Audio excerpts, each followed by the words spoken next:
after this person are way more aligned with me, way more loving. They treat me way better. And I also am more centered within, and I'm way less codependent. So the path to get out of the codependency and also to stop attracting people that are not your dream partner is to actually go through these relationships. Hey guys, welcome to our SoulFam Podcast, where normally I interview some people, but this time I'm gonna be solo. My name is Karolina. I'm the manifestation mentor and connection catalyst. And today I would like to talk to you about codependency and also about the dream partner manifestation, because sometimes these two things are interconnected. And I would love to share with you my own personal story about how my breakup helped me to be on the path of manifesting my dream partner, and how the codependency actually is linked to all of that. So I will tell you a story, right? Last year at the end of October, I went to Costa Rica to spend my birthday there. And I was there. Actually, I had this situation where I found this amazing apartment, and I felt like, oh my God, this is such a, low price for such an amazing apartment. I was there with my mom, and it was so incredible. And the story is also about trusting the universe, right? So we found this amazing apartment in Playa Pelada in Nosara in Costa Rica. And I was just so happy that I finally will be somewhere for 1 month and I can fully just get grounded there and be in one place for 1 month, because previously I had this chance maybe like 8 years ago. So I was not yet 8 years, sorry, 8 months. 8 months previously, I was in one place for longer than like 2 weeks. But for 8 months before, I was just traveling all over the place, right? So I was in a place maximum for like a week. So I was really like, okay, I'm gonna get grounded. It's gonna be so amazing, so awesome. And then the second day that we were there, the neighbors started like talking some shit to us, like, oh my God, you shouldn't be here, it's illegal, you shouldn't, blah blah blah. And we were like, what the hell is going on? Like, I don't know. And then what happened was, the third day that we were there, this neighbor actually attacked my mom. So she was like threatening her, telling her that she shouldn't be there, and telling her that she's gonna like break her legs if she walks the street again. And it was just like horrible situation, right? And I came home, and my mom was like super traumatized after the situation. And I was like, oh my God, like I just found this amazing place and now we have to move out. And I was just feeling so disappointed and so just, like destabilized, because I really wanted to just get grounded, put my roots down, and get my stuff from out of the bags and into the wardrobes and stuff like that. But we were like, okay, we need to move out. So we moved out in Nosara, closer to the place called Bodhi Tree. And Bodhi Tree is this yoga resort and restaurant. And I was like, okay, I'm going to trust the universe. I went through my emotional release because I was disappointed that I had to move out. But I was like, okay, I'm going to trust the universe. And I had a feeling that I'm going to meet someone in Bodhi Tree, which was like 5 minutes walk from where we moved. I was like, okay, we're going to stay here for 10 days until my mom leaves. And I'm just gonna like trust that it's meant to be. I'm supposed to be closer to Bodhi Tree where I will meet someone. And then 2 days afterwards, it was my mom's birthday. So we went to Bodhi Tree to the restaurant, and there was this waiter that I really liked from the first sight. And he started talking to us, and we were like, oh, it's my mom's birthday. And he's like, okay, you're a Scorpio, I'm a Scorpio as well. And we started chatting because I'm a Scorpio too. My birthday was just 5 days before that. And then he was like, oh, my birthday is in a week, I'm also a Scorpio, and so on. And leaving the place, I was thinking like, oh, I would really love to spend the birthday with this person, like his birthday with him, right? And then actually when we came the next time, he came and he was like, so do you want to come to my birthday on Friday? And I was like, okay, yes, I want to do it. And that was the Friday that my mom was leaving back to Poland. So yeah, this is how we met, and I went there. We spent nice time on his birthday, and we went, dancing, and we had a really good time. And I really felt like attraction to him straight away, like from the day one, first sight, I was like attracted to him, right? And then the more I got to know him, the more I discovered that he actually like had a lot of the traits of my dad. Like he has dark hair, dark eyes, dark skin, like my dad. He was 23 years old when we met, and he had a baby, just like my dad had me at 23. And his favorite hobby is football, just like my dad's. And there was just so many things, very similar to my dad, that I was like, okay, shit, I feel like I've attracted someone based on my dad. So I guess it's gonna be a healing journey with this person, And this person was also like 7 years younger than me. So I was just like, oh my God. And also his name is the exact same as my brother's name. So, and he's my brother's age. So I was like, oh my freaking God, what's going on? This is crazy, right? It's even crazy that I felt so much attraction, so much magnetism between us. And we had like a really good relationship for a while. It was triggering because he was unavailable for me. He was late, and my dad was late in childhood. So I was going through a lot of like trauma, of disappointment, of him not giving me time. And my love language is quality time and physical touch. And he could be late. And it's also like Costa Rican mentality sometimes, like pura vida, whatever, let's go with the flow. Even if I'm 2 hours late for our date, it's fine. So I was going through a lot of emotional release with that at that time already. And then after like 2 months, I went to Poland for Christmas, and I didn't know how this relationship is going to unfold. And we had some situations going on. I still got a little triggered by him. He got triggered by me. But then we kind of like tried to make it work. And then I got super upset because it was too triggering for me. But then again, I went to Costa Rica at the end of February for Envision Festival. And at the beginning of March, we met in person, and I felt the exact same love, the exact same feeling as when I met him before. And it was so crazy because before I came to Costa Rica, my psychic reader told me, your contract with this person is done. Like, you're not supposed to, you gave each other what you're supposed to give each other. You gave each other love and lessons and everything that you were supposed to give each other. And it's done. And I'm like, okay, I'm going to try it out. I'm going to see how it goes, right? I'm not going to just blindly trust the psychic. I'm going to go and see and check. And we met, and the love was so great. And we had maybe like 2 weeks of amazing relationship because we expressed a lot of resistance, and he was so good to me, and I just felt so loved by him, and he spent so much time with me, and he was so caring, and he really was an amazing boyfriend for these 2 weeks. But then he actually got accepted for this course that he had to do.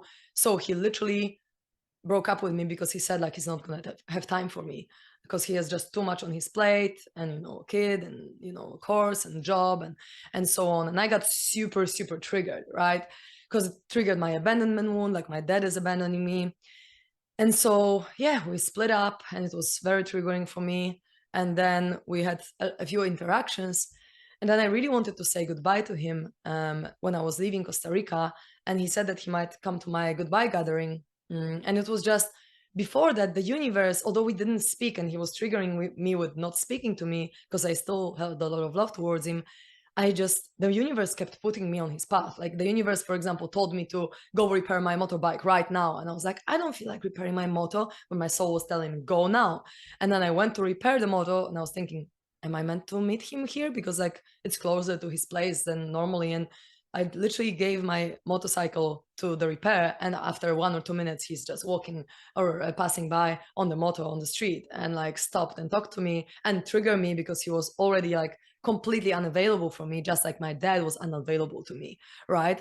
And then I was like, okay, let's finish it nicely. I want to be at peace and have good vibes if I end the relationship with anyone, and I just want to be good. So let's meet for my goodbye gathering that I had with my friends. And as I was walking out of the beach, because we were supposed to meet on the beach, um, I saw him, and I was like, oh wow, like he actually came to say goodbye to me. But he actually didn't. He was there with another girl, and he didn't even know that this is when we are supposed to meet. And I wanted to talk to him, but he said no, he's with her. And it just triggered the shit out of me because he said like, I'm with her right now, I can talk to you. And that's how I felt in childhood, that my dad chose different family and not me. And he left my mom and me for someone else. So it got me super triggered. But the thing is that even within the first few minutes of the trigger, when I felt tension in my solar plexus, and I felt unimportant and powerless and unworthy of attention and time, I was already so grateful to him. I was already having two parts of me, one that was triggered, one that was inner child that needed love and acceptance and needed to release all these emotions, and then another one that actually was like, I'm so grateful that he helps me heal. I'm so freaking grateful for him and his being, that his soul chose to come and trigger the shit out of me so that I can reach my deepest wounds, my deepest traumas. And I'm so grateful that he treats me like that, because it helps me reach these states, right? And I wasn't really sure if he's dating this girl or not.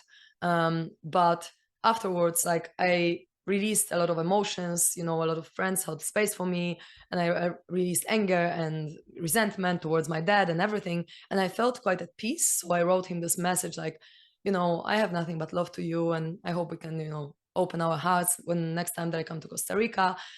And for that, he answered like, look, I'm hanging out with this girl that you saw, and I don't want you to text me because she's getting insecure about us. And so I hope you understand. I don't want you to talk to me anymore.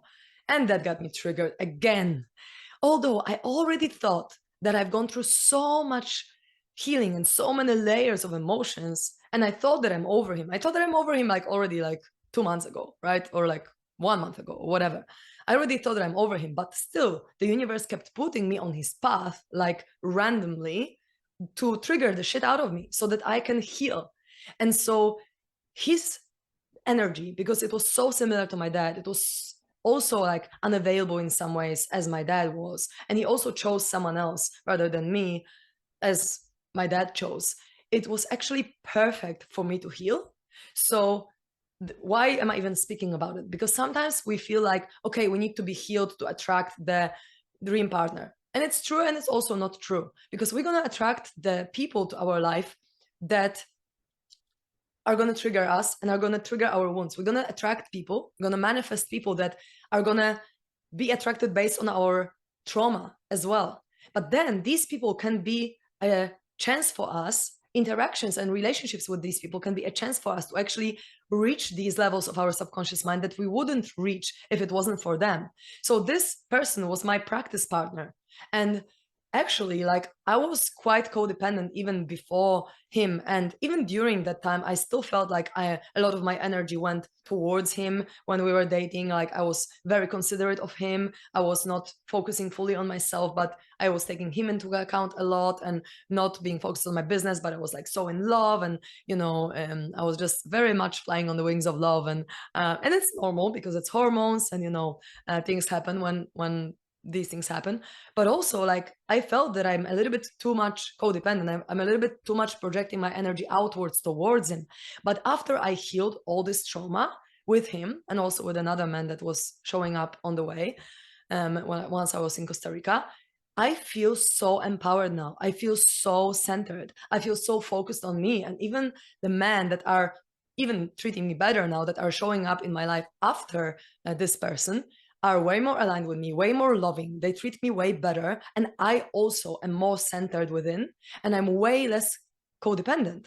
So the path to get out of the codependency and also to stop attracting people that are not your dream partner is to actually go through these relationships, because you can learn in these relationships what you want, what you don't want. You can get more clarity on what you're looking for in your dream partner, because in this person, like, I felt a lot of great things, like how he treated me in some ways, how amazing our sexual experience was. He set a lot of standards for some things that I am looking for in my future partner, right? But also some things were completely like misaligned with me and completely incompatible. But it was an amazing learning experience. And because I'm so used to doing emotional release and working on myself and working on my beliefs, it actually is not as bad for me to break up with someone or to really have these triggers, because simultaneously when that happens, I already have a perspective of gratitude. It's like I'm already like, oh my God, thank you. Thank you so much for triggering me, because without you, I wouldn't be where I'm at right now. And oftentimes we can see it after some time, right? After we go through the triggers, only then we are like, oh my God, I'm so grateful to this person because they helped me heal so much. But what if we could have this perspective straight away? What if every situation that we encounter, however bad it is a chance for us to see like, thank you, and see the beauty and the gift that this person gives us, to be able to reach the depth of our subconscious mind and to release. Because for me, it was all about that issues, all about my abandonment when I was a few years old, all about my dad being emotionally unavailable to me, all about my dad choosing different family, me feeling not chosen, unimportant, unsupported, all these things, right? But once I'm out of it, it feels so good and so amazing. I'm so focused on myself. And even the men that are showing up in my life right now, they are a bonus to how amazing I feel within. And I'm still mostly focused on me and a little bit on someone else if someone shows up in my life. But it's like so empowering to have gone through this trauma and all these experiences, and to now not have so much codependency, not be so attached to someone else meeting my needs, but to really be empowered in myself to meet my own needs and to really be centered. And so interesting, actually, I will add to this story, because like releasing codependency, we can just tell ourselves we are not going to be codependent now and just stop it. Codependency stems from trauma of abandonment, of someone not being there for us, of us feeling like we have to have someone around us to meet my needs. And sometimes it's true, because sometimes we have relationship trauma, so they are healed in relationships too. And of course, humans need connection. It's very natural for us, but we can still focus our energy inwards and be centered. Even if we attract some people to our life, we can still be really centered within. And of course, it doesn't mean we cannot give and cannot exchange energy and cannot be in relationships, but there is a difference between when we are attached to someone being there or when it's just our preference, right? When we are just enjoying it, but we're actually really centered and good within. But it happens as a result of healing. We cannot force it. We cannot force, like, just you cannot just decide, okay, from now on, I'm not being codependent. Like, okay, we can decide that, but then it's a process to actually get out of this mentality through healing, through changing beliefs, through finding empowerment within ourselves, right? And also, I want to add quite an interesting backstory to this story, because about this neighbor that tried to beat up my mom. It was actually a crazy story, but I want to add it because it's important.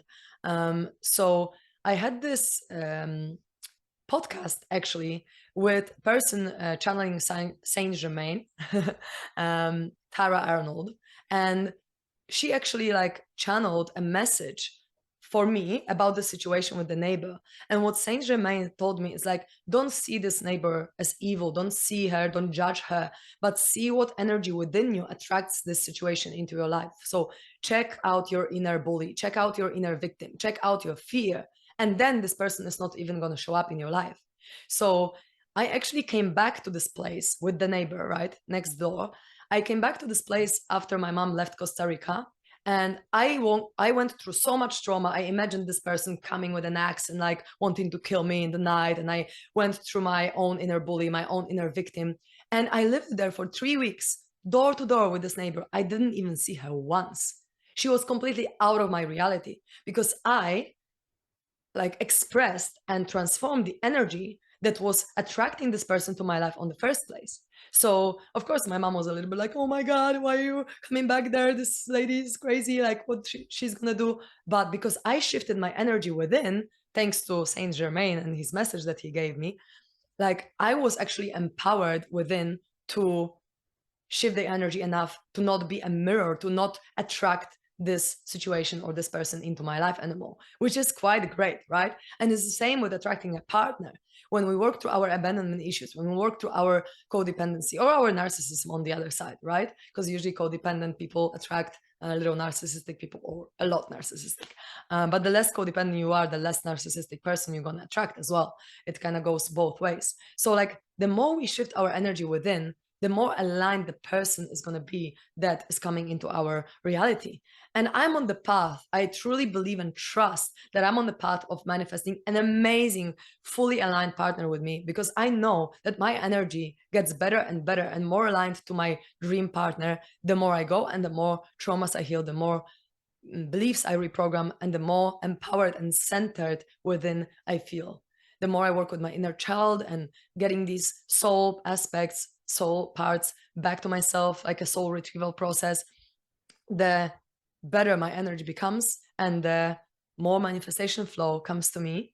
So I just wanted to share this story to inspire you and to know that even if you attract shitty people into your life or people who don't fully treat you like you want, because like I don't really attract shitty people, but I still attract people who sometimes don't treat me in the way that I wanted to, or I did attract these kind of people in the past, right? But now I actually only attract people that respect me, that are a reflection of me, how much whole within I feel, and they are more whole within as well, and how much I respect myself, so that these people are respectful to me as well. And it's just amazing. I feel so empowered. I'm so detached, but I couldn't just decide, okay, from now I'm gonna be detached, because I still had an emotional like hook there, right? Something emotional resistance. I couldn't just let go. But now I feel so much more empowered. So allow yourself to feel everything that comes as a result of any fights you have or any dysfunctional relationships, because know and take responsibility that it's your energy attracting these people into your life, and do your best to transform this energy, to accept how you feel, to love these parts of you that need healing, and to really like work on yourself. And if you feel like you struggle with it, please contact me, because I have my own master manifestation method, and I have an online training where I teach you exactly how to change your beliefs in a state of super learning. So we're able to change a belief within 2 to 5 minutes, usually, how to work with your inner child, releasing childhood traumas, how to really be a vibrational match to your dream partner, and how to get messages from your super conscious mind as well, to really feel like you're living in alignment with your soul and with what your heart really wants to manifest, rather than really coming from the mind and setting your goals, your manifestation goals only from the mind space. So if you feel like you struggling with it, with some dysfunctions or with codependency, or you struggle in business or with money, this modality, the master manifestation method, can help with that for sure. So contact me if you feel like you need it. And thank you so, so much for listening to my story. It was such a pleasure to tell you that. And if this person that I was talking about watches it, thank you. And I love you so much. Thank you for being the soul, for choosing to be the soul with our soul contract to trigger the shit out of me, because now I feel more empowered than ever. And I'm so grateful for you. So thank you so much for listening, guys. I love you all.